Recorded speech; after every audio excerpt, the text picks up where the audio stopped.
Okay, hello everybody, and welcome to today's webinar. Today we're continuing our webinar series supported by the Federal Highway Administration's Everyday Counts, Safe Transportation for Every Pedestrian, or STEP initiative. Today we're going to be talking all about the rectangular rapid flashing beacon. Our panelists will be sharing information about the latest interim approval from the MUTCD before getting into some detail about when and where these rapid flashing beacons can be used. And we'll be talking about them in the context of all sorts of different measures that we can use to improve safety at uncontrolled crossings. I'll get into some more information about STEP in just a moment. My name is Dan Jeline, and I'll be facilitating today's webinar. Let me introduce you to the panel that we've assembled for today's session. We've got Dwayne Thomas with us, who is a member of the FHWA Resource Center's Operations and Technical Services team, as well as the MUTCD team with responsibility for highway traffic signals and traffic control for railroad and light rail transit grade crossings. In 2008, Dwayne completed a 22-year career with the Kentucky Transportation Cabinet, spending the final 4 years as Director of the Division of Traffic Operations.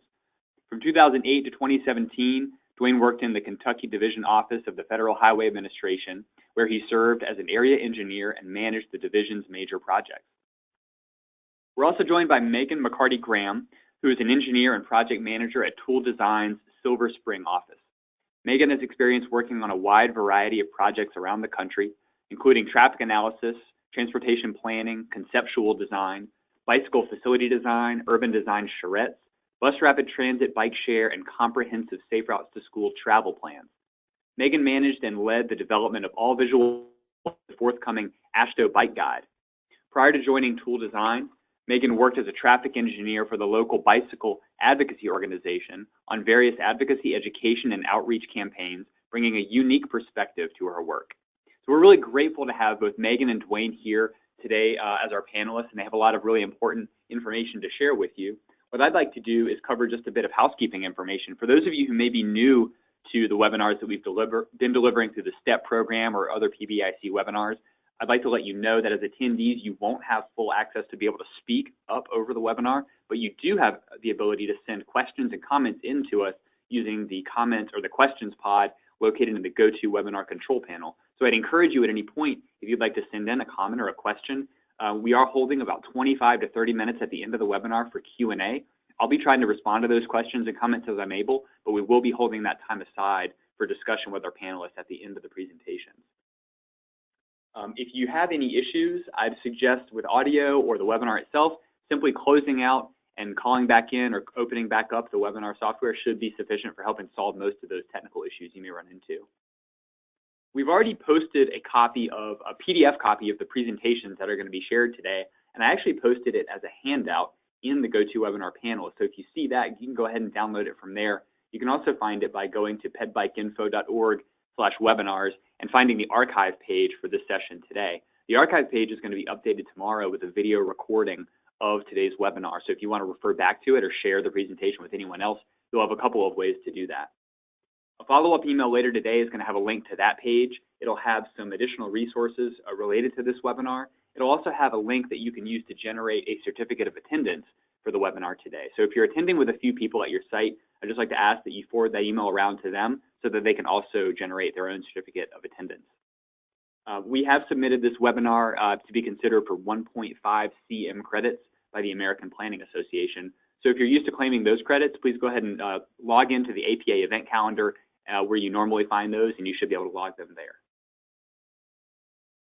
We have a lot of different webinars from month to month on both STEP activities as well as other pedestrian and bicycle related topics.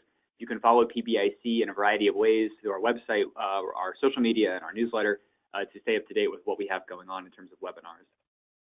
I'd like to take a minute to just talk a little bit more with you about the STEP program and Everyday Counts. So Everyday Counts, it covers a lot of different program areas, but it's FHWA's method for really helping connect states and practitioners to cutting-edge research and best practices, things that we know are effective at solving problems, but need to maybe get into the hands of those who are actually doing this work. So Everyday Counts, now in its fourth round, is covering a lot of different areas, and one of those is the Safe Transportation for Every Pedestrian program. So the STEP program we've been doing webinars on this since the beginning of the year. A lot of those are archived on our website, but it really focuses attention around these different strategies we can use to improve safety at uncontrolled crossings. And you see the spectacular 7 countermeasures here listed on your slide. These are all tools that we have in the toolbox, and some of them we've done webinars on. Today, of course, we're going to be diving into the rectangular rapid flashing beacon among these strategies and tools that we have available to us. STEP as a whole, if you're familiar with the guidance or haven't maybe tapped into it yet, is really centered around this 6-step process that we can use to collect data, begin to inventory and understand our uncontrolled crossing locations, and then once we identify crash types and safety issues there, select the appropriate countermeasures for a given context, and then finally implement those and evaluate them. It's a really useful 6-step process that's outlined in further detail in the field guide for selecting countermeasures or the guidance documents that I'll send out links to shortly that you can find online. Sort of at the core of STEP are these tables, this table that you can find here, Table 1, which really helps you understand based on different items like roadway configuration, vehicle traffic volumes, and speeds. You can begin to see which countermeasures are most appropriate or recommended for different circumstances. So today we're going to be using a lot of the information about the rectangular rapid flashing beacon to help us make some decisions about where those are most appropriate, where they can be used among this whole family of countermeasures that are available to us. So I'd encourage you, when you see the link to the STEP guide in just a moment when I send it out, take a look at some of these tables and you can use them to evaluate any number of different types of settings and locations. I'm going to back up for just a moment because the next step is for us to get into our first presentation from Dwayne Thomas, but I'd like to take a quick poll of the audience just before we do that to find out about how many people are attending our webinar today. It helps us if you could tell us, is it just you attending from your site, or are you joined by a few friends or a larger group? This helps us understand how people are attending our webinars and how many people are out there in the audience today. So if you wouldn't mind taking a few minutes to respond to this poll, I'll probably only leave it up for about 10 or 15 seconds. It looks like most people have voted already, so thank you for doing that. If you can cast your vote, we can quickly then move on to our first presentation. Okay, great. Thank you all so much for voting in that. I'm going to go ahead and close the poll now so we can take care of that. I do appreciate your feedback. Dwayne Thomas is our first panelist up from the Federal Highway Administration. So Dwayne, if you keep an eye on your screen, you should see the screen control come to you, and I'll let you know when I see your slides. Okay, great. You're all set, Dwayne, if you want to go into presentation mode.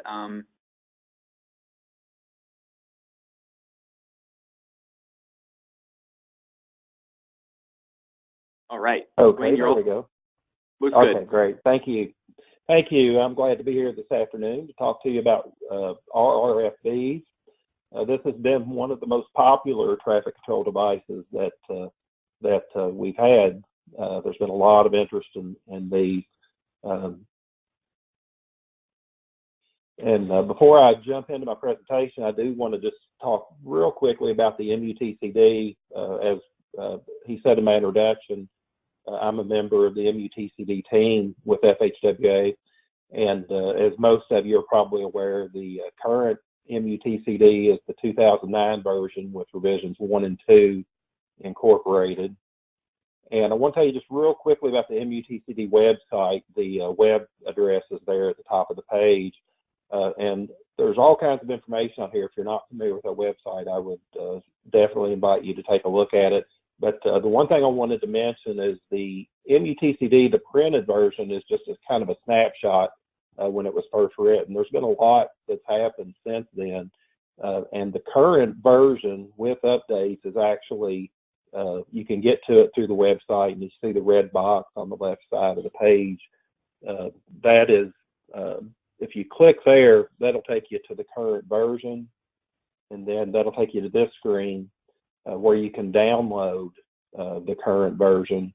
And if you click on that box, and this is the main reason I wanted to show this, if you're not familiar with our hot links version, I would encourage you to download and use that. There's instructions there on how to use it, but it includes links within the document, depending on what page you're on, that'll take you to any official interpretations that have been made since the original manual came out.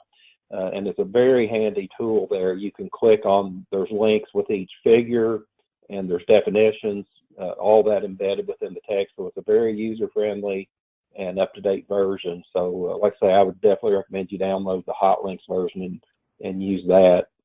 The other little commercial I wanted to do has to do with our e-subscribe service. And on the web page in the upper left-hand corner, if you're interested in staying up to date, you can sign up for email service there that will send you an update anytime something new goes on the website. And that's been a pretty popular item as well. We have over 1,000 people who have signed up, and it doesn't inundate you with emails that you don't want. It's only if there's an update or something really important going on. So again, I would strongly recommend you take a look at that if you're interested.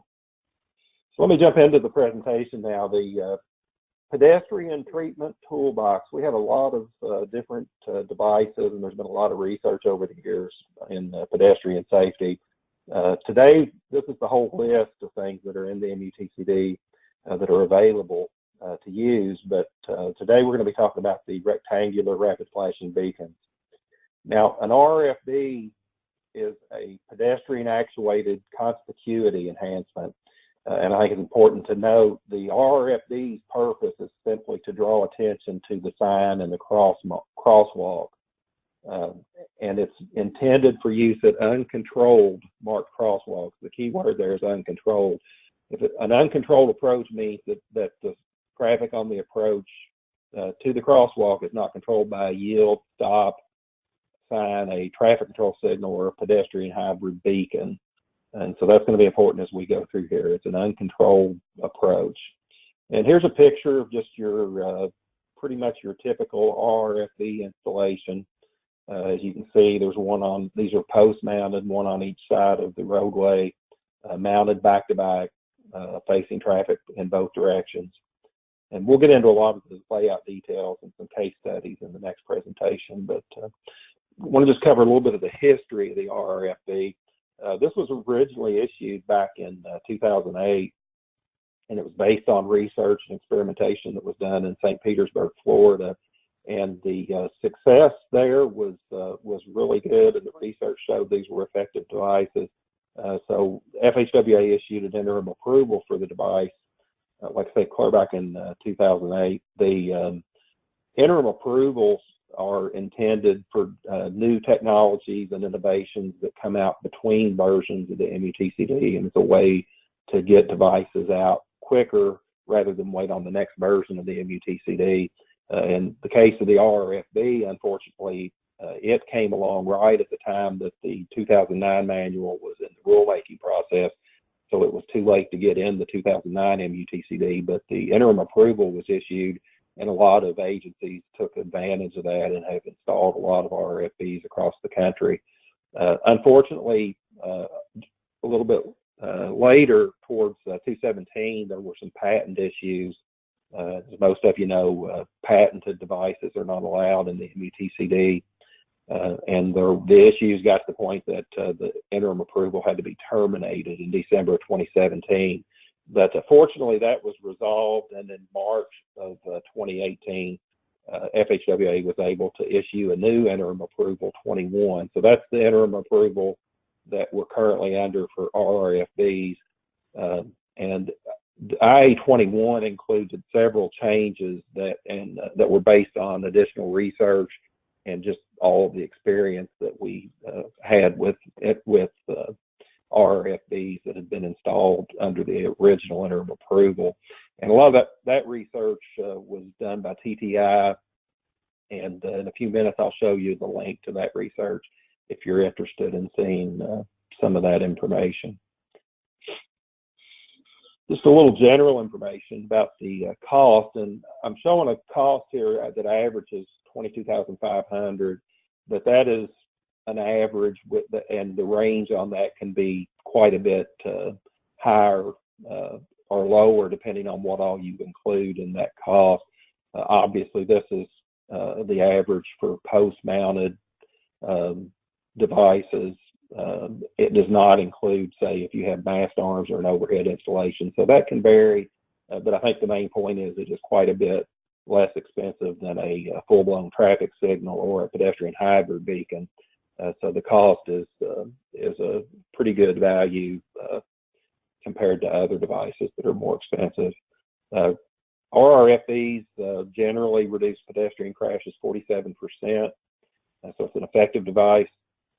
Driver yielding rates is a topic of pretty big importance. In the St. Petersburg study that was done, they had showed a 4% yielding rate before RFPs, and it jumped all the way to 76% after. So that is a very good yielding rate for the device.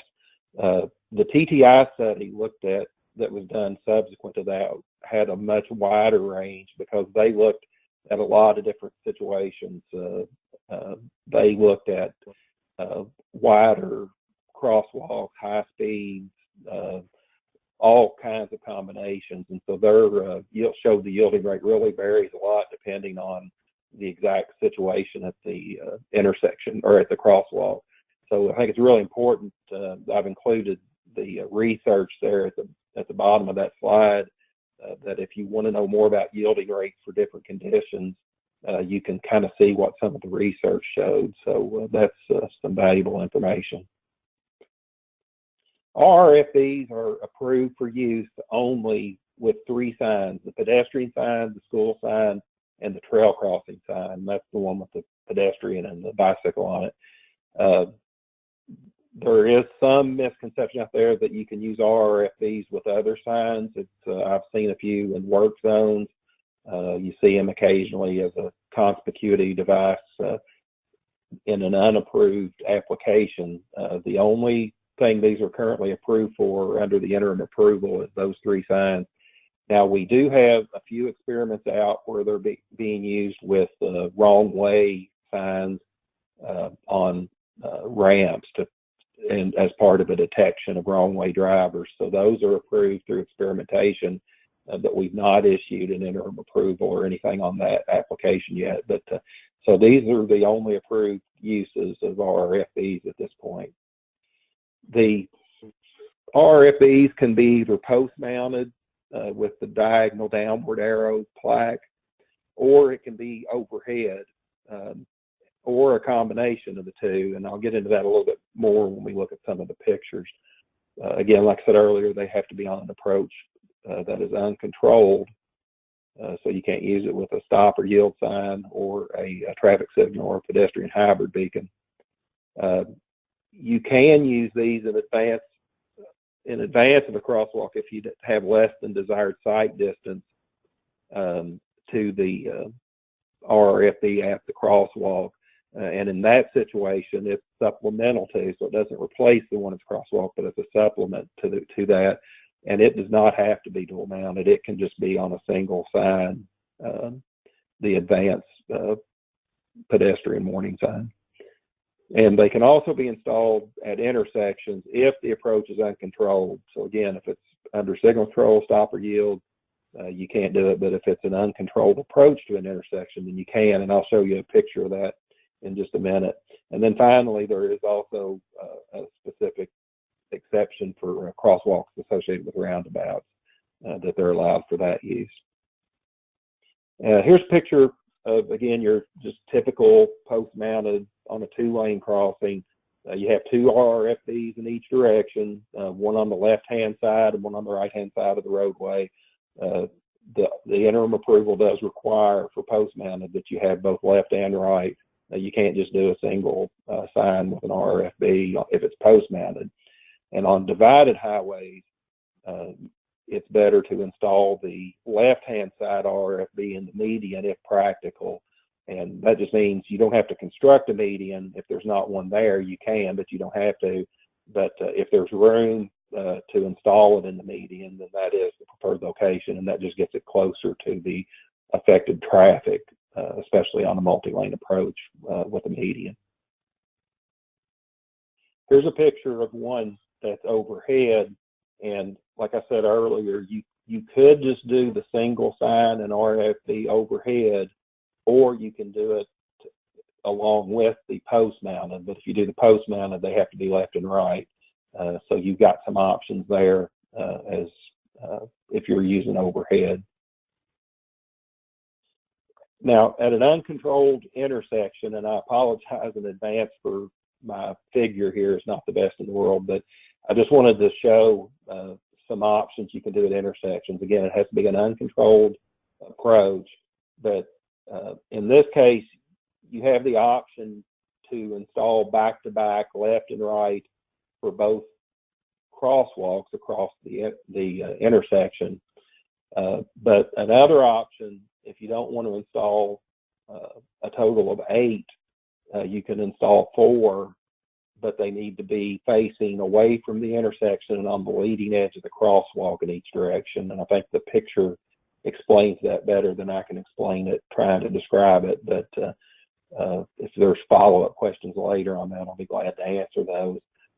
If you do this option where you only have 4, it's very important that the pedestrian activates all 4 at the same time. So those need to be programmed to all activate together and terminate together, regardless of which side of which crosswalk the pedestrian's using, if you're only going to use 4. What's not allowed is to put back-to-back in 2 quadrants, which some people have asked about that. And the reason for that is interim approval requires the post mounted to be on the left-hand and right-hand side adjacent to the crosswalk. And if they're in 2 quadrants only, then it doesn't meet that requirement. So this is the way we recommend that you do an intersection. Another question we've gotten several times is, what about free flow right turn lanes at a signalized intersection? And as you can see, the free flow lane has a crosswalk there circled in red. This is acceptable because the crosswalk is not under signal control, and if there was a yield sign used for that right turn lane, the big sweeping right turn lane, it would be past the crosswalk and down where traffic's merging into the roadway. So again, this is considered an uncontrolled crosswalk on that approach. So it is acceptable to use an RFP for that situation. It's a requirement in the interim approval that you have pedestrian actuated buttons or passive pedestrian detection, one of those 2 options to activate the device, and I'll cover the exact operation here in just a minute. There's also a requirement that the RFP indications, the LED display, and in that picture there's 2, that those be a minimum of 2 inches by 5 inches and then 7 inches apart. And again, that's a requirement in the interim approval. The actual operation, the RFPs remain dark until they're activated, again, either by a pedestrian push button or if you have a passive pedestrian actuation. So it's dark once it's activated. All of the RFPs associated with crosswalk, they begin and end simultaneously. So you don't start one direction only or anything like that. Everything comes on and goes off at the same time. And the flash time is determined by the calculation in section 4E06, the pedestrian clearance interval. That's how long you have the RFPs flash. And if the button is activated during the flash, then it extends that time. It restarts it basically, and you time that pedestrian clearance interval each time the button's pushed. These devices are very bright. If you've seen them at nighttime, you know how bright they can be. So we do recommend using a dimming feature at nighttime operation just to try to cut down on the brightness, and that's been very effective. And then one of the big changes with interim approval 21 versus interim approval 11 is we adopted a new flash sequence that's a WW plus S pattern. So basically it's left, right, and then 2 simultaneous flashes. And the flash pattern and the time and all that's spelled out in interim approval 21. I won't go into any more details on that unless there's questions. But this is the new flash pattern. Now, if you have existing RFPs, they can remain in place to the end of their useful life. But if it is possible to reprogram to the new pattern, we would recommend you do that. Not all of these were programmable, so again, those can stay until you replace the device. But if you can reprogram them, the new flash pattern it's recommended you do that. We do allow accessible pedestrian features with RFPs. If you do use those, then you have to use the locator tone for the button. You do not use the vibro-tactile or percussive tones to indicate when to cross, because obviously it's up to traffic to stop, and the pedestrian has to find when traffic stops to know that it's safe to cross. So we don't use the percussive tones to indicate when to cross in that situation. And the speech message should say yellow lights are flashing. We're very careful about using other messages on this. We've had several people ask if there's a better message, and we have discussed it. But one of the big concerns we have is using the word cross in this situation could be confusing for a visually impaired pedestrian, and we don't like to use that word in this situation because it could be misunderstood as an instruction to actually begin crossing like you would have at a traffic signal. So this is the approved message, and like I say, we've been very cautious about using other messages than the one specified. We'll talk a little bit about the status. Interim Approval 11 had 188 agencies that were approved, and part of that large number was a lot of the cities and local agencies got approval before the state DOTs got on board across the country, so we had a lot of approvals over a long period of time. With Interim Approval 21, we did require, because there were changes to a lot of the technical requirements, we did terminate Interim Approval 11 and then issued a new Interim Approval 21 and required agencies to opt in to the new interim approval. So you didn't get grandfathered in. If you were approved under 11, it was terminated, so you have to reapply for 21. Currently, there's 96 agencies approved, and the good news is DOTs can request a statewide blanket approval for under Interim Approval 21, and if they do that, then local agencies in that state do not have to apply individually. 43 states have requested the statewide blanket approval, so if you're in one of those states, local agencies are free to use RFPs.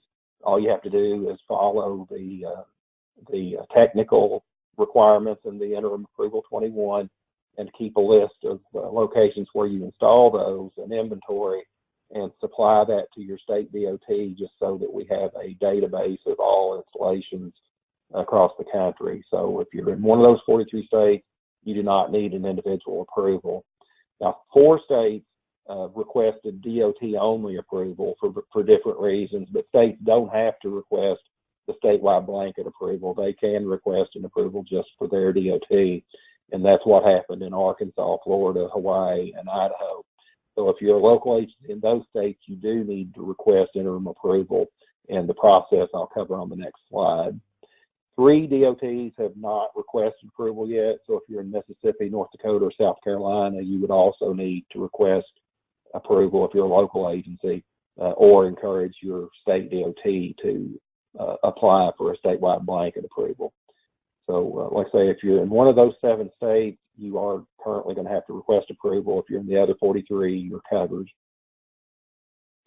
The process itself is spelled out in Section 1A10 of the MUTCD, but basically you just submit a written request asking to opt in for the Interim Approval 21. And it's a written request, but we request you submit it by email, which is a lot quicker than the standard mail. And the email address is there at the bottom of the slide. But basically, you're committing to the technical conditions, committing to keeping an inventory of locations, and then you also agree that for all interim approvals, because it is not yet in the manual, in the unlikely event that we had to rescind the interim approval, then it may require that devices be taken out. That's rare, and probably not going to be the case with this device because we have had such good experience with it. And it also doesn't guarantee that it'll be in the next manual, but again, in this case, I don't think that'll be a problem because this is a very successful device. So that's the end of my presentation. If you haven't heard, we are working on an MPA for a new MUTCD. We don't have a schedule set yet, but we have received approval and have announced that we are working towards a new MUTCD. It will have to go through the rulemaking process, which can take some time. Like I said, we don't have an exact time frame yet, but that's typically a 2 to 3 year process. So it'll be a little while, but when that comes out, I can't say for sure if the RFP will be in there, but I would say that there's a really good chance, again, based on our experience with that. So with that, I'll turn it back over and be glad to take questions when we do the question and answer session. Thank you. All right, great. Thanks so much, Dwayne. That was an awesome presentation, a good overview, and a lot of detail, helpful detail about the MUTCD process there. So what I'd like to do is keep rolling right through along our presentations and turn things over to Megan McCarty-Graham from Tool Design. Megan, you'll see the screen coming to you. I'd encourage everybody to please continue to send in your comments, questions. We do have that final half hour or so for Q&A and discussion with our panelists. So you do have the ability to do that using your webinar pod there, using the questions pod. And then also just a reminder, I've been dropping some links into the chat area. Can you just make your way there, make sure you see those links, a lot of useful stuff that you might want to use for further reading. So just a few more resources in that area. So Megan, you're all set up and ready to go. Please take it from here. Awesome, thanks. Can you guys see my screen? Yes, it looks good. Great. Thank you so much, Dwayne, for getting us started today. That was really helpful information about the IA-21. But hello, everybody. I'm Megan McCarty-Graham with Tool Design Group. And now you may be asking, where can I use RFPs and in what conditions are these effective? So I'm going to talk with you a little bit about operations, placement, and a couple of case studies where RFPs were used effectively. So first up, operation. Here is a rapid flashing beacon in action. RFPs use an irregular flashing pattern that mimics emergency flashers on police vehicles. The IA-21 states that the flash pattern shall include 75 flashing sequences per minute using a specified 800 millisecond flashing sequence. The intensity of the yellow during daytime conditions should meet the minimum specs for Class 1 yellow peak luminous intensity in the SAE standard J595. They may, however, be dimmed at night to minimize glare. So beacon operation. The IA-21 gives specific information on beacon operation and adds reference for how to determine the pedestrian clearance interval. This is a new requirement clarifying that any activation initiates the start or the restart of the flash period. RFPs need to be activated by pedestrians either actively by push button or passively using pedestrian detection systems. If a pedestrian push button detector is used to actuate the RFP rather than passive detection, a push button to turn on warning light sign should be installed explaining the purpose and use of the pedestrian push button, which you can see in this photo here. Rapid flashing beacons can also be used for tough crossings for bicyclists. Here you can see that the warning signs indicate that this crossing is for bikes and pedestrians, and a second push button has been located next to the curb so that bicyclists can activate the signal without riding up on the sidewalk. This is a great option for bike boulevards and something that cities are already doing.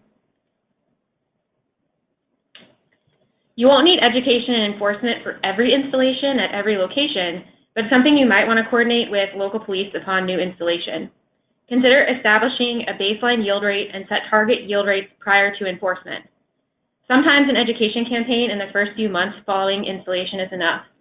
After some period of time, you can always add enforcement if yield rates drop, but it may not be necessary at the start or just after installation. The photo on the right here is an educational sign for pedestrians that I took in Boulder, Colorado, and it's letting them know what to expect once they activate the push button at the RFP. Placement. The key takeaway on placement is that RFPs are not a substitute for good crosswalk placement and design. RFPs are intended to supplement the crosswalk, as the crosswalk is what is actually assigning and defining the right-of-way to the pedestrian. RFPs should only be added after using best practices for crosswalk placement, pavement markings, and pedestrian and street lighting. FHWA and EDC's Guide for Improving Pedestrian Safety at Uncontrolled Crossing Locations was produced as part of the STEP program and provides guidance on determining uncontrolled crossing locations and appropriate countermeasures.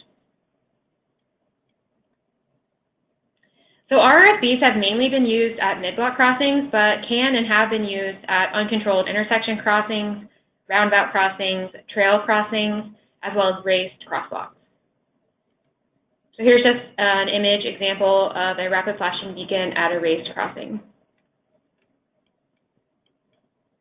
The STEP guide that I mentioned a few slides back and that Dwayne also talked about has a detailed, Dan talked about, has a detailed table of placement considerations based on roadway configuration, posted speed limit, and average daily vehicle volumes to help designers determine where rapid flashing beacons and other pedestrian crash countermeasures are appropriate. So I've highlighted out the circumstances where RFPs might be appropriate based on these factors.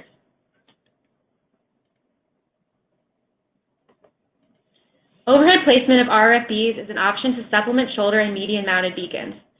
Again, they're intended to supplement rather than replace shoulder and median mounted beacons. There's no research right now to suggest that overhead placement improves yielding rates or has crash reduction potential, so hopefully we can stay tuned for that in the future.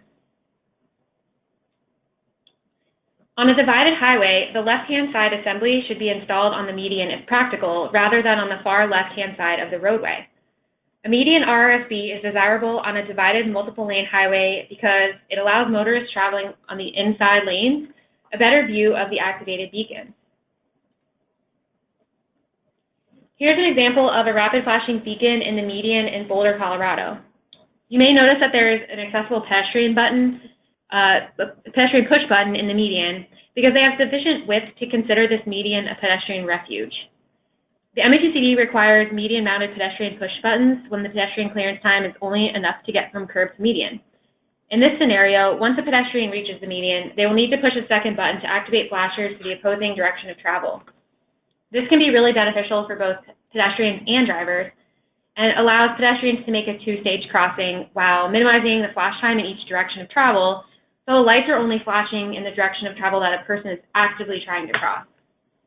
Without the two-stage activation, a driver may approach on the opposite direction and not understand the need to stop and might train them that they have a few more seconds to speed through this crossing.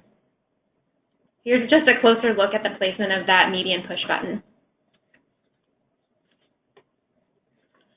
If pedestrian-activated push buttons are used rather than passive detection, MUTCD section 4E.08 has information about where to locate the pedestrian push buttons in relation to curb ramps and curbs. This applies to RFP push buttons both in medians and curbside. The interim approval allows for the use of an RFP on advanced warning signs. Adding an RFP to an advanced sign is based on engineering judgment, but some of the conditions you may want to consider supplemental RFPs could include circumstances like insufficient sight lines, high motor vehicle speeds, or multiple threat conditions to draw extra attention to the upcoming pedestrian crossing. Supplemental RFPs in advance of the crosswalks are just that. They're supplemental, and they should not be used in place of placing a rapid flashing beacon at the crosswalk itself. So before I move on to the case studies, I just want to reiterate that RFPs should be a supplement to all other best practices for designing safe pedestrian crossings. All other rules for safe crosswalk placement and pavement markings still apply, even with the installation of a rapid flashing beacon. So I'm going to share two case studies with you. The first case study I'm going to share with you is from St. Petersburg, Florida. I actually grew up in this area, and while I did not work on this study, I can attest to the difficult conditions for walking in this community. St. St. Pete has a lot of high volume, high speed, multi-lane roadways and over 100 uncontrolled crossings. The motorist yield rate at these uncontrolled crossings was less than 2%, and the PED injury rate was the highest in both the county and in the state. In 2003, the city listed enhancements to uncontrolled crosswalks as a top priority in its Bike PED master plan. At that time, a vendor offered to install a new traffic control device, the RFP, under crosswalk signs at 2 uncontrolled crosswalk locations. These rapid flashing beacons were an attractive alternative to full traffic signals and even hybrid signals or hybrid beacons because of their much lower cost. They're also solar powered, which reduced operating costs. So the city agreed to allow the vendor to install the rapid flashing beacons and conducted studies at these 2 crosswalks. The study compared RFPs with dual overhead round amber flashing beacons and side-mounted round flashing beacons. The RFPs provided higher motorist yielding compliance. The city also compared 2 and 4 beacon RFP systems, and in all cases, yield markings were placed 30 feet in front of the crossing, notifying motorists to stop in advance. And early results were very promising. The initial success of the 2 crosswalks led the city to install 17 more RFPs and conduct a 2-year review of all 19 crosswalks, in which over 16,000 individual crossings were evaluated. As a result of this 2-year study, it was determined that RFPs led to sustained increases in motor vehicle yield rates over time. As of May 2012, the city had installed 42 rapid flashing beacons and had plans to install 20 to 30 more. This graph on the right shows average yielding compliance increased from 2% baseline prior to installation to over 80% after installation. Other promising results from the study determined that RFPs performed equally well at night, that 4 beacon systems had the highest yield rates, and that RFPs also improved yielding distance.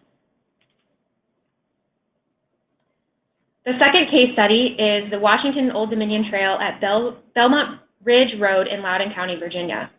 This was an uncontrolled major trail crossing of a 2-lane roadway.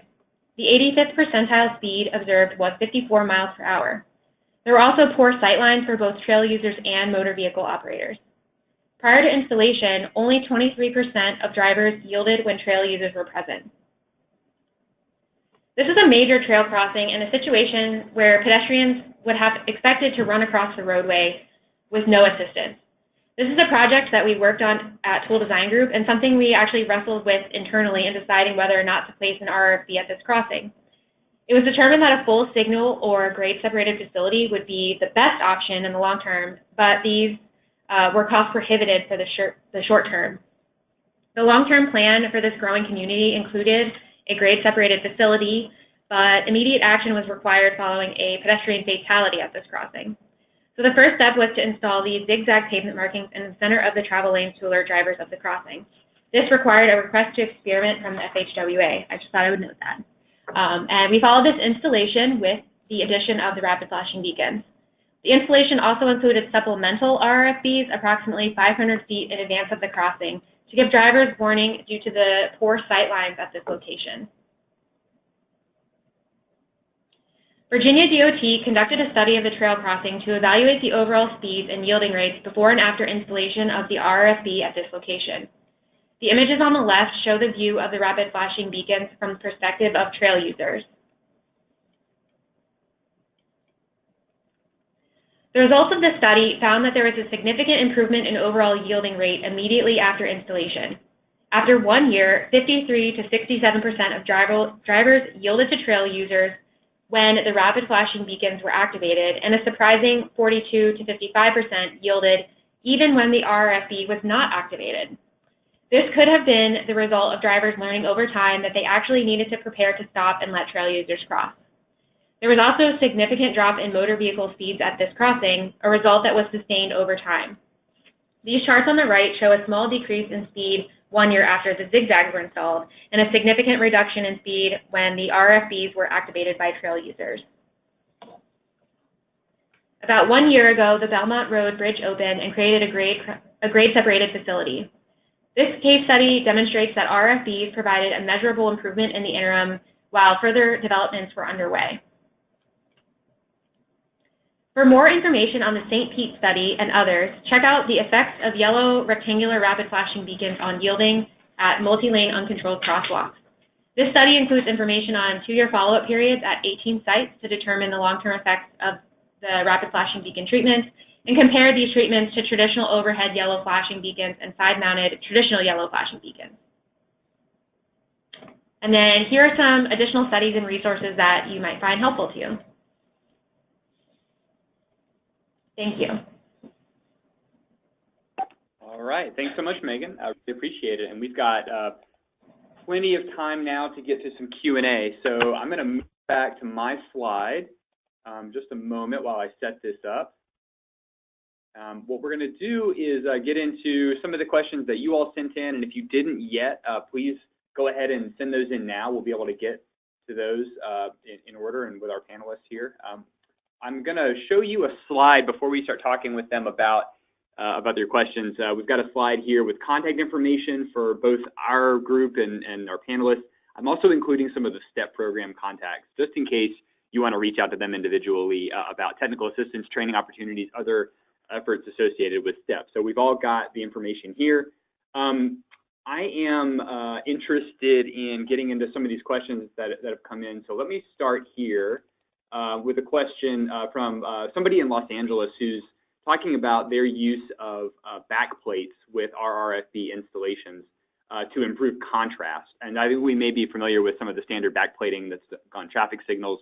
Dwayne, you probably got some guidance to share on that. But the question coming in is, have others done this?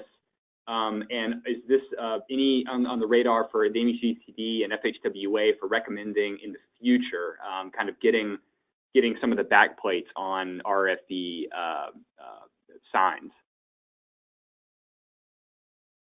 Yeah, this is Dwayne. I have not actually received any request or for information on backplates, but it would certainly seem like a good use. It would just need to follow the same requirements for backplates for traffic signals, and that it be a dull black finish.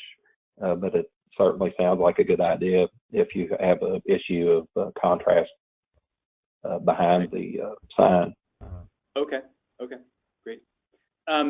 Couple of questions about the different shapes and flash patterns of the beacons, Dwayne, and you covered some of that early on. But the question that came in, I'm not sure how to answer. A few people asked it is, are any jurisdictions experimenting with round beacons, not the arrangement that we've seen a few times in the slides here? Is there guidance on I'm sure on the shape of the beacon itself? There's nothing at the current time. I know the research that was done at TTI looked at some different shapes. I think it looked at a round one, but at the current time, the only approved shape is the rectangular. I'm not aware of any discussion to look at other shapes at this point. And then some questions about the marking of lane lines at these locations. The question asked, why do most jurisdictions still install the center line and the lane lines right up to the crosswalk at some of these mid-block locations? And this may actually get beyond just the RFP and sort of more general at uncontrolled crossings. It mentions that we don't necessarily do this at stop or signal control locations. And is there some guidance on how to mark or not mark the center line or the lane lines up to the crosswalk location?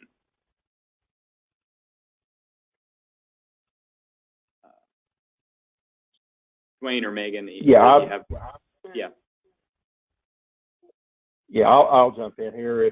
If one reason might be that the crosswalks are added after the striping was already down, if it's at a mid-block or an uncontrolled non-intersection location.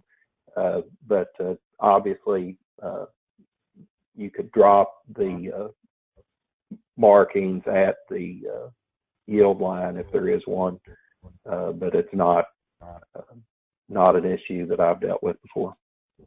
Okay, great. Megan, you shared a few different examples or case study kind of profiles of some applications of RFPs, and some of them looked to be some multi-use path or trail crossings, and I'm wondering if if you saw or came across any specific guidance for using the RFB when bicyclists are among the crossers of the road. I guess some of the questions are getting at the ways in which the bicyclist can activate the RFB. Maybe it's through the push button still, or possibly through a more passive detection. Have you come across any of those examples? Yeah, the example I shared was just the pedestrian push button curbside, so that there was still the one for the pedestrians, but then there's an additional one curbside for the bicyclist to activate. I think my concern would be if there was some way, I guess you'd have to detect just the bicyclist and not a vehicle. So I think that's why we've mostly seen like push button activation for bicyclists. But I don't see why it couldn't be done. But I don't know if Dwayne, if you want to speak to that at all, if you've seen that.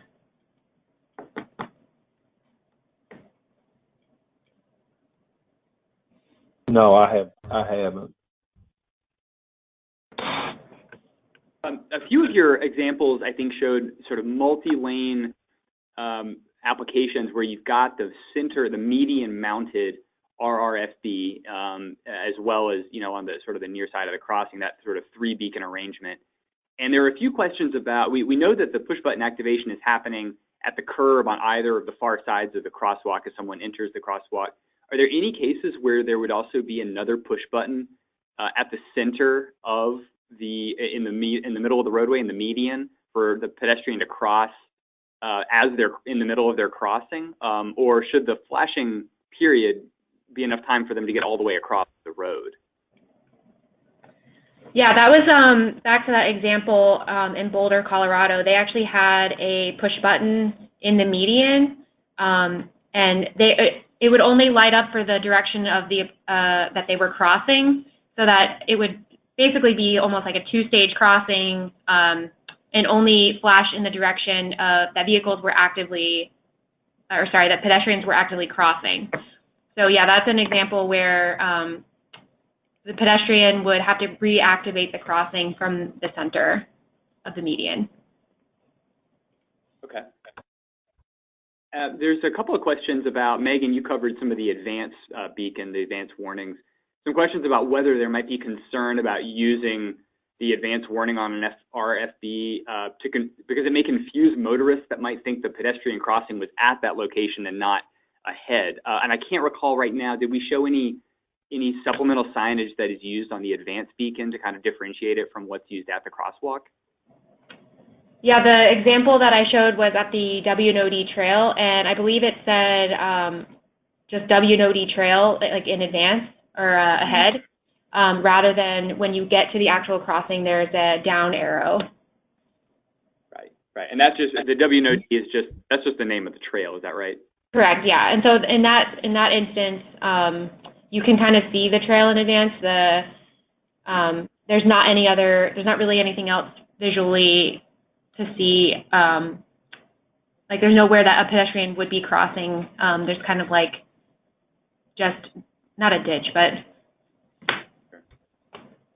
Yeah, I think it's important to note that the interim approval actually for the advanced sign in that situation says you have to use the plaque that provides a distance or the word ahead. And again, the RFB is simply a conspicuity device to draw attention to the sign. So I don't know that you would expect the RFB itself to have meaning to the motorist other than to draw attention to the sign. So as long as the sign says ahead or a distance, then that should be a sufficient information for them to know that that's an advanced sign, and then they would see the actual sign at the crossing. Okay, got it. There were some questions about the arrangement. Well, let me start here. There was some questions early on asking about whether we can, there's some confusion about the fact that where the RFB can be used at a different type of crossing. Some folks thought it was only going to be used at a mid-block location and not in an unsignalized intersection. But Dwayne, I think you shared some examples. It can be used at either type of location. Is that right? Yeah, that's correct. I think the key word is that it's an uncontrolled crosswalk. So you can use it in an intersection. Now, most of these In most cases, they have probably been at mid-block locations, but there's nothing that would stop you at an intersection provided the approach is uncontrolled. Okay. And the follow-up question to that is, and I think you may have shown a couple of examples in your slides, that if an agency is interested in marking both crosswalks and equipping both crosswalks with the RFP system, marking both the near and far side of the crosswalk at that uncontrolled intersection, is that recommended practice? Should agencies be picking one of those to put the RFP system, or can it be at both? Well, I think it's going to come down to engineering judgment and your pedestrian patterns. I think you've got the options there to treat it different ways depending on the specifics of the location. I mean, you could just put it on one crosswalk and not the other, or you could do the full-blown system at both crosswalks, or you could kind of split the middle and just do them facing away from the intersection, one set in each direction, and then the button would activate everything at the same time.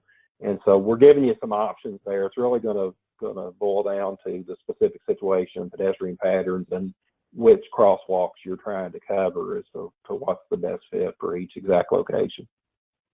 Okay, got it. Some questions about, and I've never seen this, but I'll ask you all to let me know if you have. There isn't typically any sort of a countdown timer at a RFP location to tell the pedestrian about how long that system will keep flashing before it stops. Is that right? Or have you ever seen a countdown system along with one of these? Yeah, because it's not actually a signal that's stopping traffic or controlling traffic, we are really trying to stay away from any devices that indicate to the pedestrian that, that they have the right of way other than what's given by the crosswalk and the sign. Again, these are not to be treated like a traffic signal or pedestrian hybrid beacon where the motorist is getting a red indication to stop for the pedestrian. So again, you have to be pretty cautious in giving clues or visual cues to the pedestrian that they have more protection than they actually do. So we would not want you to use a countdown or anything like that. Mm-hmm. Okay. Got it. I'm getting a lot of questions. Many of you may have attended. We did a webinar earlier on about the pedestrian hybrid beacon, and I think a lot of agencies are in the position where they are working on a location. Maybe they've used the step tables to understand it and try to arrive at a good solution, and they are trying to pick then between using a rapid flashing beacon system or a pedestrian hybrid beacon. So obviously, and we'll get to cost in a moment, cost is very different for these two, but I'm wondering, and maybe Megan, if you want to dive into this one first, and Dwayne as well, what sorts of things should agencies be thinking about if they're comparing the two at a certain site?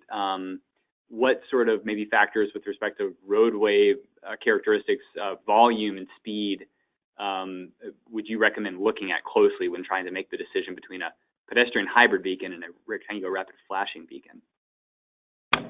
Yeah, I think it goes back to that chart in the step guide, and really using engineering judgment to determine, if a signal is what's appropriate, or if you can really operate this as an uncontrolled crossing with just warning signs. Because like you mentioned, an RFP is not a signal and it's not going to stop traffic. It's really just a warning device.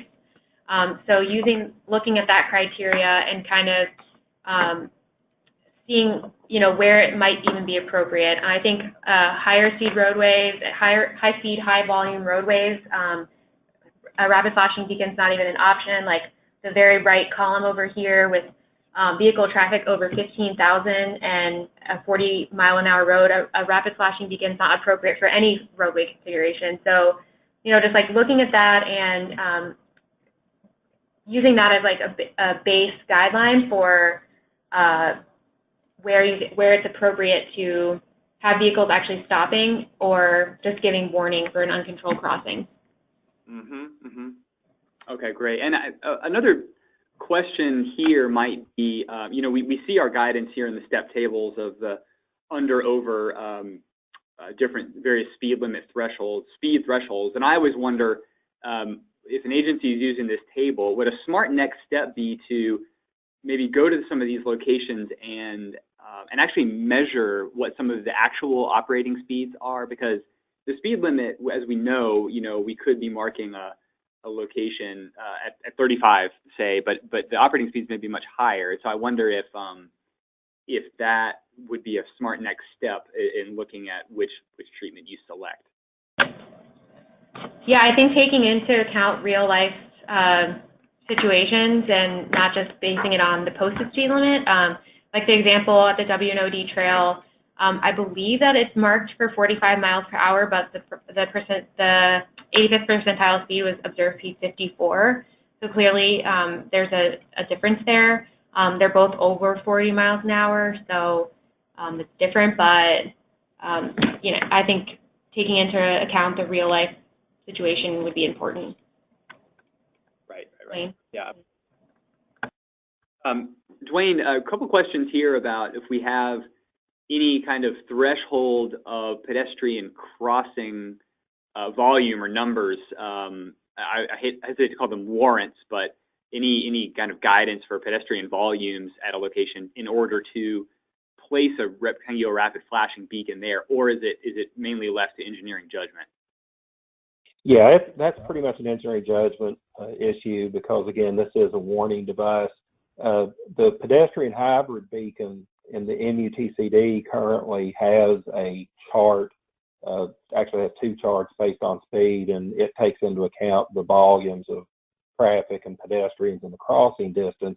But again, that is considered a signal, and so it has some more criteria and similar to signal warrants that you would actually do an engineering study. The RFP is a warning device that, again, is just to make the sign more conspicuous, and so it does not include volumes or any of these type criteria, but it's going to require engineering judgment. But again, I know we've said it several times, but I think it's really important to emphasize that the decision to install the crosswalk and the criteria and guidance in the MUTCD on crosswalks and the warning signs is the first step. And then if you want to add emphasis and conspicuity to the sign, then you add the RFB. So I would not treat the RFB as kind of a compromise to put a crosswalk at a less than desirable location. So I think it's important to look at the whole situation. Sure. No, that makes a lot of sense. I had a question, Megan, coming to some of the guidance that we have on using RFBs. I don't know if there's a hard and fast rule for this, but some of the panelists or some of the attendees seem to be concerned about maybe oversaturation of the RFB along a corridor.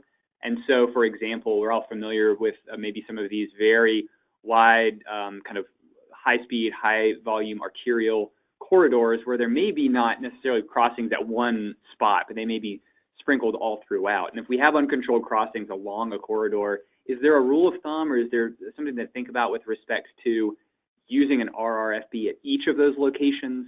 Is there kind of a distance from another RFB or another signal that we should be keeping in mind when considering where to install them? That's a really great question. I do not know, but I can see that being a concern. I would actually love to get back to you on that. Or if Dwayne or anybody else on the phone knows, I think that's a great point and a great question. Sure, thanks. And if our other panelists on the line have any guidance on that, I mean, I wonder if Dwayne, if you have heard that question and if you tend to make a recommendation for how close is another signal or a beacon to put one in? Yeah, I've not received that specific question, but I think it's important to point out that because this is a pedestrian actuated device, you know, the beacon would only be on if there's a pedestrian in that crosswalk. So I don't have as much concern, you know, if it's at multiple crosswalks, because the only one flashing would be where there's a pedestrian. I guess you could have a situation where there's pedestrians at multiple crosswalks and so I guess you would have to take that into account. But I guess I don't see that as a huge concern without really having some research or taking a closer look at that. We've not been asked that a lot. One question we have received is the use of multiple warning devices at the same intersection. For instance, if you combined, say, an overhead, just a normal beacon, and then a RFPs with that, or possibly in-roadway warning light. And for that situation, we have encouraged people to just select one device and use that because of the different flash patterns and the potential for overload, especially at nighttime. That we would recommend you only pick one, but there's actually nothing that would prohibit you from doing more than one. Again, I think it just comes down to engineering judgment. Okay, that's good to know. Looking at some of the questions just coming in now. A few questions about Dwayne, this probably is for you, the amount of time that the beacon might stay dark between actuations. So the person asking the question is thinking of a situation where there's sort of a constant stream of pedestrian crossings, and by the time the flashing beacon goes back to dark, another person has pressed the button. Can it, in theory, just continue flashing continuously, or is there a dark period built in when it stops flashing before it will flash again? No, it restarts that flash time each time there's a activation of the button. But I think it's important to know that in theory you would have that same situation without the RFP, because if a marked crosswalk and traffic is supposed to stop for a pedestrian and it's a steady stream of pedestrians, then you would have the same situation with or without the RFP. But there's not a required dark time. I think if you had a situation where pedestrian traffic and the traffic volumes on the roadway were high enough that that's really an issue, then you may need to be looking at a pedestrian hybrid beacon or a traffic signal to get adequate gaps and to coordinate the time between the two groups of users. Okay, I see. There's a question here about adding street lighting, sort of crosswalk lighting, overhead lighting, pedestrian level lighting, when you also add a rectangular rapid flashing beacon. I would expect that with any type of uncontrolled crossing measure, you want to be thinking about illumination, lighting, conspicuity, these sorts of things, and that the beacon itself, the flashing pattern, is not sufficient for illuminating the pedestrian or the crosswalk. It is mainly to catch the attention of the drivers.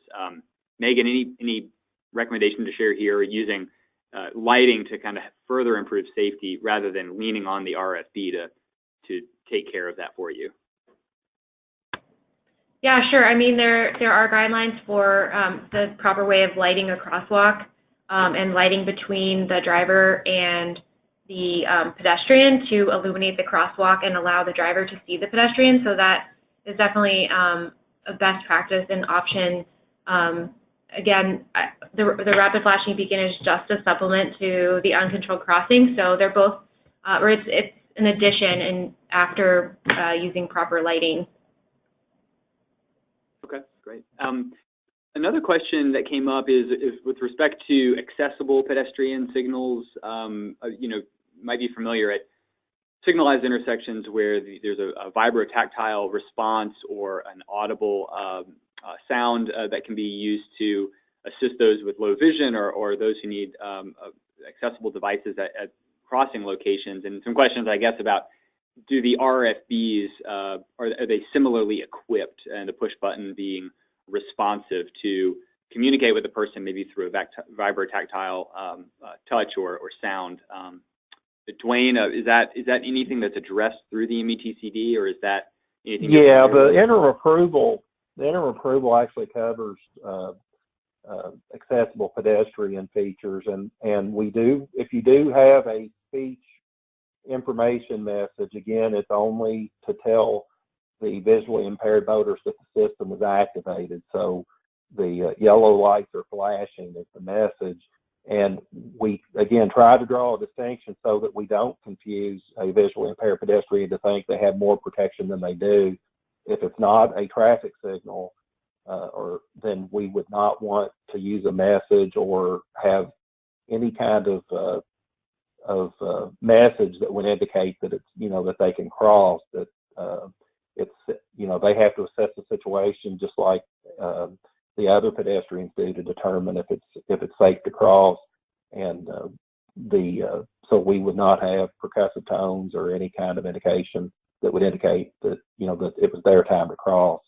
They have to assess the situation. And the message again is basically to replicate the pilot light that is allowed on the RFP for a sighted pedestrian to know that the system's activated. And that's what that speech message is intended to replicate. Got it. Okay. Megan, as you can imagine, we got a lot of questions. We usually do when we talk about devices like these about cost. And I think you shared some ranges, or maybe Dwayne shared some range of costs. I wondered if you all could remind us of what agencies might be in for if they're considering an RFP package or at a particular crosswalk. Any ranges and maybe considerations for costs there? Yeah, the St. Pete study for those crosswalks, so I think that started in 2003. Those were $10,000 to $15,000 each. And then I think in Dwayne's slides he mentioned that approximately $22,500. Does that sound right, Dwayne? I think they range based on like conditions and whether or not they're hooked up to like power grid or anything, or if they're LED solar powered. Yeah, right, 22.5 was just an average cost, but I actually got that number from the STEP information that was available. We don't really have a good handle on the cost with the MUTCD, but that was just a number that I pulled. But like I said earlier, I think if you're talking about mast arms or putting them overhead, obviously that cost is going to go up because that can get pretty expensive. But I think the 22.5 is probably just an average cost for the post-mounted devices. But yeah, there's a lot of manufacturers out there. I'm sure they could give you lots of information on that. Yeah, there may be some considerations too about the actuation. So if you're using a pedestrian push button versus passive detection, and if you're including one in the median or not. Okay. Right. Got it. There are some folks in the room kind of tossing over some of their ballpark costs to me. $7,500 is what someone says for a 2-beacon system. Another person says they use the 12,000 ballpark mark. So I think it might vary.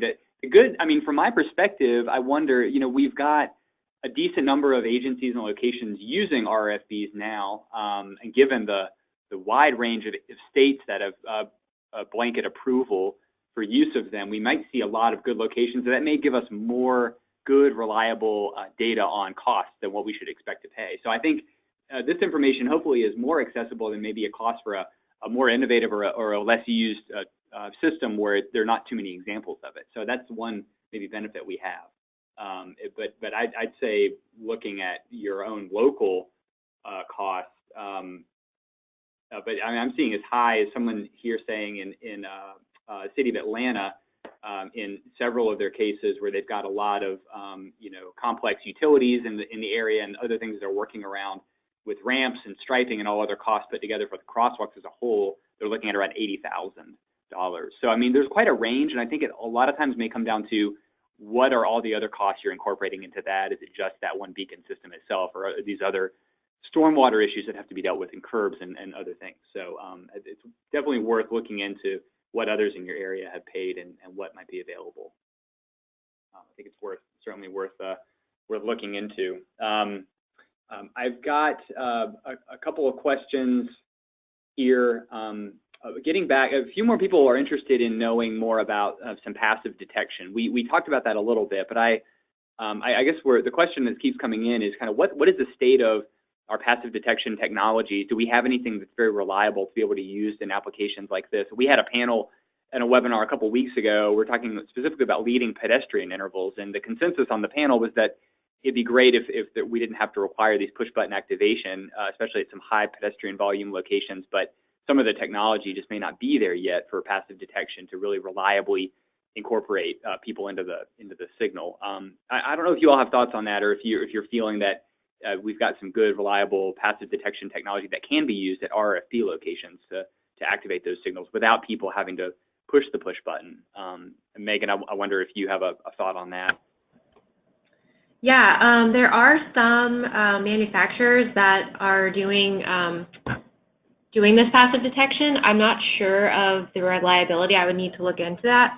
But they're usually, there's a few different methods. Some use like basically two bollard type of system where you would like walk in between it, and it has a, I don't want to say laser beam. I'm not an electrical engineer or anything, but people basically walk through and it senses them that way. Or there's one from above mounted on a post that can look down and sort of detect somebody like in a curb ramp area.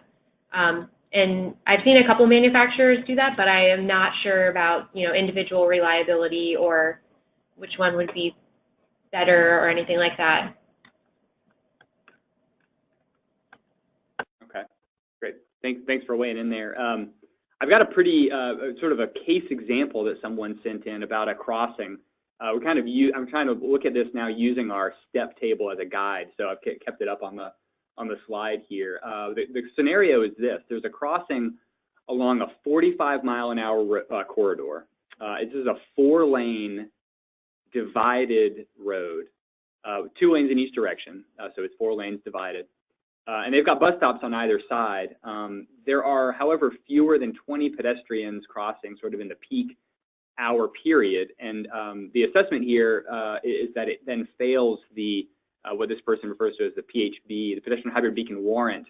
So the question is, do we use the RFB here, or do we look for other things to do to improve safety at this location? So the worst thing I wanted to get to is, Dwayne, on the whether or not to use a pedestrian hybrid beacon here. Is that a correct interpretation of not being able to use a pedestrian hybrid beacon because there's no more than the 20 pedestrians in the peak hour crossing there?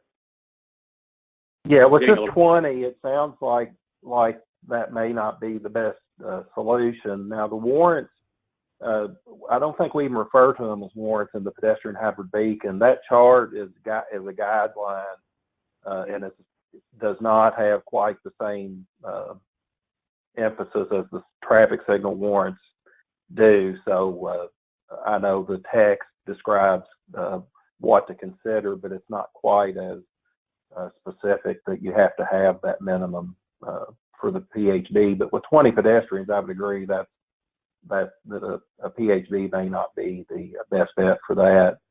Right. And I wonder, and so it does sound like it's a guideline. It's maybe more into open interpretation and that engineering judgment about what to do there. And I wonder, right.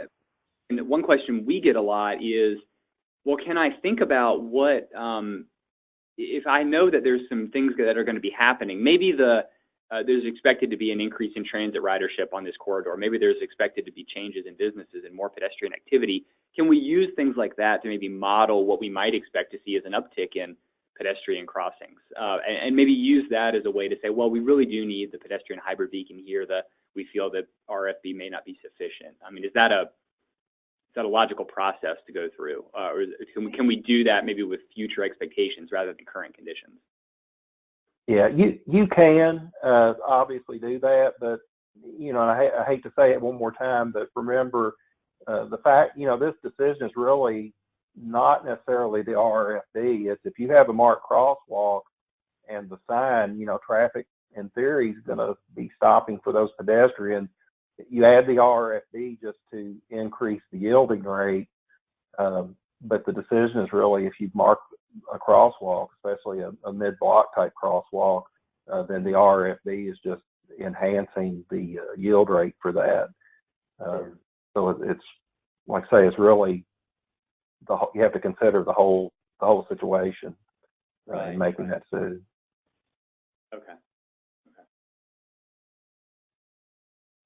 There are a couple of questions about some of the considerations with respect to using solar panels versus sort of hardwired electrical on some of these? And with respect to maintenance specifically, what considerations would you recommend someone look into, or things to consider if they're deciding between the solar application versus the electrical, hardwired electrical for these? And Megan or Dwayne, either of you feels comfortable taking that one. Yeah, in terms of maintenance, I don't really have an answer for that. In terms of operating costs, I think that's something to consider with, difference between hardwired electricity or even what's available. At the W&OD trail, one of the reasons why they couldn't put a signal was because there was no electrical wiring out there. So it was even more, like another further step for making it more difficult. And so that was how we decided to use solar energy for operating the rapid flashing beacon. Okay. Yeah, and I can't speak based on experience, but I know the solar technology is improved, and the LEDs don't really require much power to operate. So I would think, that this would be a good application for solar, unless there's some specific reason that you can't use it. And it's obviously going to be a lower cost option. Okay, great. One question here about, I never even considered this, but is there a capability within any of these rectangular rapid flashing beacon systems to collect data on those using them, maybe capturing the push button activation to maybe create a proxy for counting maybe crossings at the intersection? I'm curious about, I know we've seen statistics about the rates at which pedestrians push the push button. Does that come from data collected by the system itself, the hardware, or is that an observation of just someone looking and seeing which pedestrians are pushing the button or not? People are interested maybe in using these as counting technologies or stand-ins for counting technologies, and I'm wondering if that's possible. I'm not aware of it if it is, but I mean, I'm sure it's doable. The manufacturers would probably love to talk to you about that, but I'm not familiar with the current technology that does that. Okay, gotcha. Anyone, or Megan, is that something you're familiar with at all or heard of? No, not at all. But I'm also curious how to figure out how they do that or how they get that data. Yeah. No, I'm not familiar with anything though. Yeah, I know in the research they actually had people observing or watching film and observing pedestrian behaviors. So I don't think that they use that technology in any of the research, but to my knowledge. Yeah, I'd be wondering if what we know about the rates at which pedestrians use push buttons, we may not want to use that number exactly for counting purposes to track volumes, but it might be interesting to study, push button activation and behavior with respect to that. So maybe I know I know that's a bigger issue with PHBs because just like normal pedestrian buttons, if they push the button and there's a gap, they may go ahead and cross, or they may decide there's a gap of traffic and they don't even push the button. But with the RFD, it probably has a little more usage because it's kind of an instant on situation. So there's probably better push button compliance for the RFD than the other device. Okay. Good comment from a participant saying, with respect to solar, if we're have solar activation on our or energy using to power our beacons, just take care that they're not in locations with a lot of tree cover. That's an important one to know, so as to block that power source. But then also made me think of, trees near crosswalk locations. Also, we consider these to be maybe things that might hide pedestrians on the edge of the road from driver view as you're stepping into the crosswalk. And some of these beacon systems themselves are quite large, and I wonder if there are rules of thumb, Dwayne, when you're locating these at a crosswalk, are you wanting to always place them on the side of the crosswalk so that the oncoming vehicle, so that it will not be hiding, maybe standing between the oncoming vehicle and the pedestrian waiting? That seems like a no-brainer, but I wonder if is there guidance in the MUTCD about that? Well, yeah, I think you're obviously going to have to look at the exact situation that you have, and you want to locate it. You don't want to put it right up against the edge of the road. You want to have the normal setback, but I think it all goes back to the sign location and not necessarily the RFD. You have those requirements for setback and for viewing distance for the for the actual sign, and I think that's going to dictate, and then the RFP just gets added to the sign location. But again, I think it's going to vary depending on your exact location that you're installing. Great. Yeah, I think it just goes to communicate the importance of maybe the step tables being one part of the process, but going to the field and looking at conditions and understanding where sight distance and sight triangles and views and things like that might be important to take into consideration when picking and locating your final project. I think that's all really good to know. Dwayne, you mentioned some of the research and how the pedestrian push button activity or rate was calculated basically by watching behaviors of pedestrians and capturing that.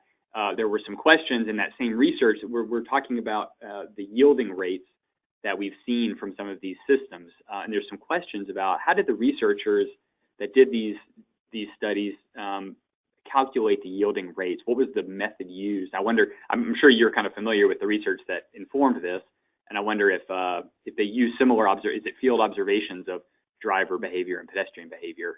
Yeah, my understanding, I know the TTI study, they did some closed course observation where, they actually staged drivers and, they had actually a cardboard cutout, or a person actually stepped out into the crosswalk and they just observed the behavior.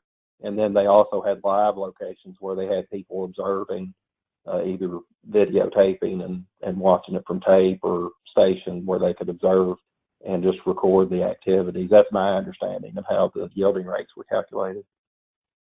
Okay, great. For the WNOD trail study, they actually used a video camera and recorded crossing as well. Okay. So, great. Just to throw that out there. Okay. Yeah. No, that's really good to know. And I'm, beyond the yielding rates that we have at our disposal, we'll kind of communicate the effectiveness of some of these treatments. There's been some good research on crash reductions as well. I believe you all may have shared some of those figures, but there are some crash modification factors associated with rectangular rapid flashing beacons that not only can we say that they're effective in improving yielding rates, but they're actually effective and shown to be effective at reducing crashes. So there's some valuable information out there on those as well if you're trying to work to communicate their benefits of some of these treatments. But it's important, I think, with all these, and considering what's in the step tables, it's important to look at the study and what types of settings and locations and what types of roadway configuration, speed, volumes that those studies were performed in. And I think luckily what STEP was able to do with its tables is sort of reverse engineer that research, looked at how it was conducted, and picked out those locations where they're shown to be most effective. So I think when you're looking at those step tables, know that was kind of folded in, that information was used, lots of research went into developing those thresholds for different types of settings for different crosswalk markings. I am out of questions. I have appreciated all of the comments and questions that did come in. I want to point you all to some additional resources that you might find to be useful in the material and some of the stuff I sent out. We've got a lot of information associated with the STEP program itself. Now, we talked about the guide and the tables, but I would recommend kind of digging into some of the material that STEP has produced to kind of show some of the existing and past research on these various countermeasures. There are studies from FHWA's website and others that are all packaged there on the effectiveness of these different treatments in different kinds of settings. So a lot of useful information that you can hopefully use to communicate, what you want to do at different locations and the benefits that you might see out of some of these countermeasures. So take a look at all of that. We are going to be posting the video recording from this webinar in case we covered anything you want to look back at, or any other material you want to share with others who weren't able to attend. I expect that the webinar recording will be available by tomorrow morning on that webinar archive page, which is going to be coming to you later today with in an email with your certificate of attendance and some more useful information for you in case you want to do some further reading. So that's all coming your way. I want to thank you all for spending time with us today, and mention also that as you leave the webinar, you'll be seeing a brief survey that will ask you to share your thoughts and feedback for today's webinar. We would really appreciate those comments that you have, telling us what you think, and maybe ideas about future sessions, future webinars that we might pursue. So please take a moment to do that. I just want to say once again, thank you so much to both Dwayne Thomas and Megan McCarty-Graham for delivering their presentations today. And I want to thank all of you for attending today's webinar. We hope to see you on the next one, and I hope you all have a great day. Thank you very much.